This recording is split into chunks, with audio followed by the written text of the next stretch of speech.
Tombe dans mon lit. On va venir. Qui ferait ça? Mais le gouvernement du Québec, il y a un autre. Against another ship.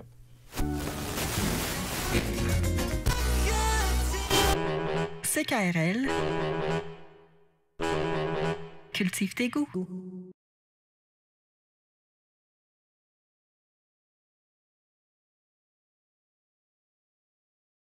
Marie-Madeleine, ton petit jupon de laine, ta petite jupe carottée, ton petit jupon frisé. À la clé de Fontaine-Humain, en allant promener, j'ai trouvé l'eau si belle que je m'y suis baigné. Comme je ne sais pas nager. Tu t'es noyé? Marie, je me suis noyé. Tu vois comment je suis, Marie. Juste après la guerre, j'avais créé à Cannes la boîte à ordures. On le sait. Avec l'élection de Miss Poubelle. Alors vous voyez que l'ordure, ça me connaît. OK. Ah. OK. J'arrête le coup. Cette semaine, et ça, jusqu'à l'épuisement du concept, nous mâcherons, squeezerons, éplucherons, déshabillerons et élèverons à bras. S'il vous plaît, Oui. restez en place, ne bougez plus. Non, merci. Vous êtes très bien gentil pour moi.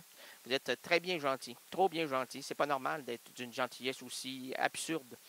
Une gentillesse absurde? Ah, c'est très étourdissant, l'absurdité. Oh! Ça, vous avez raison, ça fait à peu près, là, 80 minutes que ma terre tourne, que ma tête tourne et que la terre tourne. Hey, ça fait plus que 80 minutes que la terre tourne, là.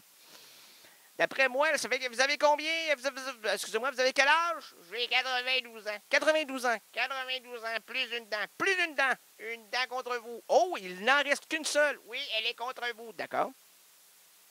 Je vais cacher le... Pas cacher, mais comme j'ai tendance à, bien sûr, avoir des problèmes de salive, donc je postillonne et ça arrive souvent sur les disques et je peux plus les faire jouer par la suite.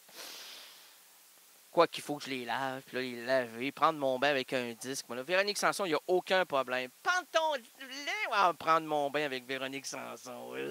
Quoi, les disques de Véronique Sanson? Oh, les disques Véronique Sanson, tout le monde ensemble. Oh, c'est ça, là. T'es un... Oui, merci. Cette semaine, et jusqu'à l'épuisement du concept, nous mancherons, squeezerons, éplucherons, déshabillerons, poursuivrons et lèverons à bras de mots celui-ci pour en observer la moindre couture, fissure, embouchure, angle, afin de l'inclure ou de l'exclure dans le château symbolique de la francophonie. Aujourd'hui, plaçons en garde à vue le mot ou le verbe blanchâtre. Le mot blanchâtre. Claude Blanchard. Ah, ça c'est, il est 3 heures, on ferme. Claude, non, Blanchard. Blanchard, Claude Blanchard. Non, Blanchâtre. Blanchâtre. Blanchâtre.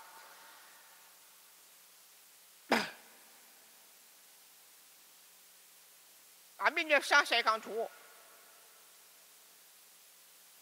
j'ai été marié avec Blanchard Boudreau. Ah bon. Blanchard, là, c'était une femme très accueillante. Ah bon. Et quand elle avait préparé de la nourriture pour 50 hommes pouvaient arriver, puis on les nourrissait, il n'y avait aucun problème. Elle avait un peu de difficulté avec ses proportions. Elle-même était très bien proportionnée.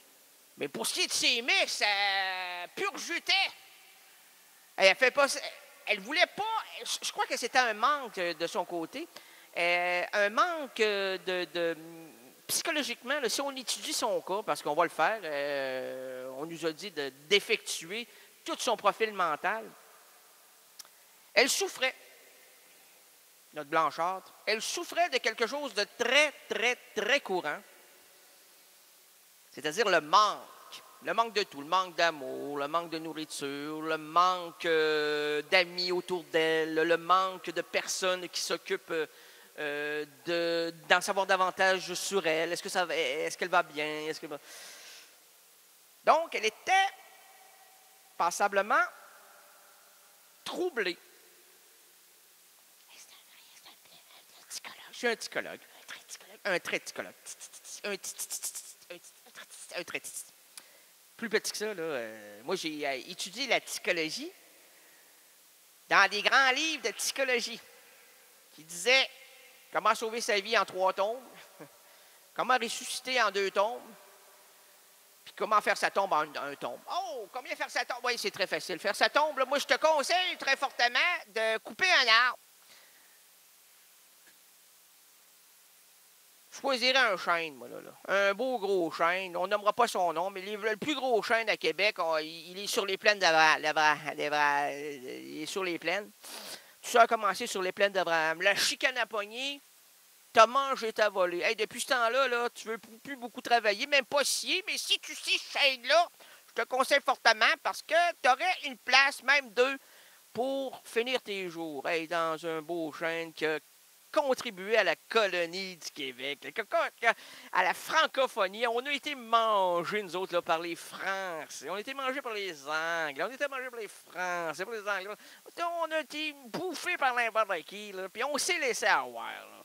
De là, notre profil de colonisé. Puis là, Mme Blanchard, là, elle était insécure. Toute sa vie, elle a été insécure. C'est pour ça que dans les années 50, hein, lorsqu'elle préparait de la bouffe dans des chaudrons, elle n'en avait pas un, mais 12, parce qu'elle se disait, si j'ai la visite. Blanchard, tu n'auras pas de visite, là. Voyons donc, ma belle vieille, on est ensemble, tous les deux, là. Ah non, ces enfants arrivent. Hey, c'est vrai, dans ce temps-là, c'était pas 2 enfants, c'était 53 enfants. Hey, la madame avait des jumeaux, des triplettes, des criblettes, des ciblettes, des boulettes, des petites boulettes. Elle mettait ça dans son bouilli. Plus elle avait de boulettes, plus elle plaçait ça dans son bouilli. Puis là, ces boulettes avaient des noms, hein. Pas la ciboulette, mais ses boulettes à elle. Oui, mais il n'y avait pas de la ciboulette. Il y avait de la ciboulette, mais ça, c'était pas dans ses boulettes, là. Mais non. Elle pétrissait le steak à chier, hein, généreusement. Elle mettait un petit peu de farine. Puis, dans de la farine de steak haché. Et puis après ça, elle plaçait ça dans sa sauce brune. Elle faisait revenir avant avec un petit peu de beurre. Je vous conseille le beurre salé, parce que le beurre salé, c'est du bon beurre. Le beurre non salé, ça n'a pas de goût. C'est bien quand la viande là, imbibe, boit le sel. Puis là, ça boit le sel. Ça boit le sel. Ah, ça boit du sel. Ça cherche du sel. Puis là, plus ça veut saler, plus on aime ça le poivrer. Là, hein? Poivrer sa boulette. Ah, toute ma vie, j'ai poivré ma boulette. Ah, j'arrête pas encore. Là, je la poivre, la boulette. La belle grosse boulette, on la poivre. Du gros poivre. Hey, les grains de poivre, c'est tellement gros, là, que c'est comme des flocons de neige. Mais pas blanc, là, mais noir. Des flocons de neige noirs. Des flocons de neige noirs. Mais c'est pas de la neige, c'est du poivre. Oh, mon Dieu. Il fait du poivre à soir. Ça tombe, mon goût, de la poivrière, là, comme si c'était des pellicules venues de Mme Blanchard. Oh! Mais elle n'avait pas de pellicule, Mme Blanchard. C'était propre, sa femme-là. Ah, c'était propre. Ça se lavait le matin, le milieu du matin, l'après-midi, le milieu de l'après-midi, le soir, le milieu du soir, la nuit, le milieu de la nuit. Ça se lavait tout le temps, ça ne dormait pas. Ça dormait dans le bain. Là. Claude Meunier, Serge Thériault, la petite vie, là, ça dort debout, hein, dans un lit. Mais elle dormait dans un bain. Comme Jim Morrison est morte dans un bain. Hein, Blanchard. C'est pour ça qu'elle était blanche, blanche, blanche. Elle portait bien son nom, Blanchard, blanche, blanche, blanche. Elle mettait de l'eau de javel, blanc, blanc, blanc. Elle était blanche, blanche, blanche. Et la peau, là, elle était toute plissée, puis c'est blanc, blanc, blanc. Plus blanc que blanc, là. C'était pur, sa femme-là, là. Ça disait bonjour, puis c'était l'ange descendu de l'eau de javel. Elle écoutait toujours le boléro d'eau de javel, elle, là. Ta-la-la, ta-la-la-la-la-la-la-la-la. Ah, c'était beau. Hein? C'était bon, juste hein? après la guerre. La guerre, c'est pas la guerre, Mme Blanchard, c'était la paix. La paix, puis elle en faisait pas de paix. Quand elle en faisait, elle serrait les fesses.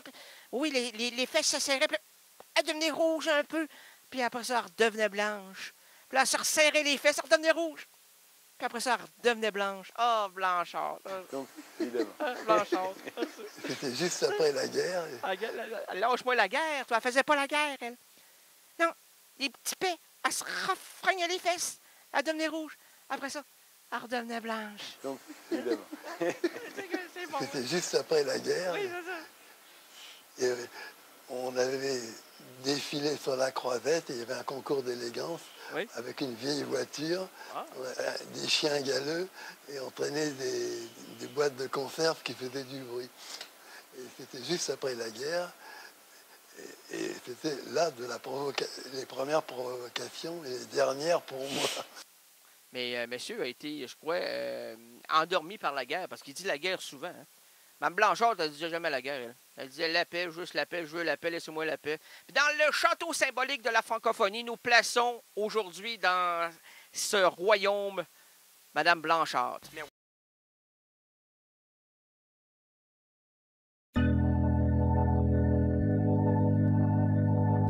CKRL, cultive tes goûts.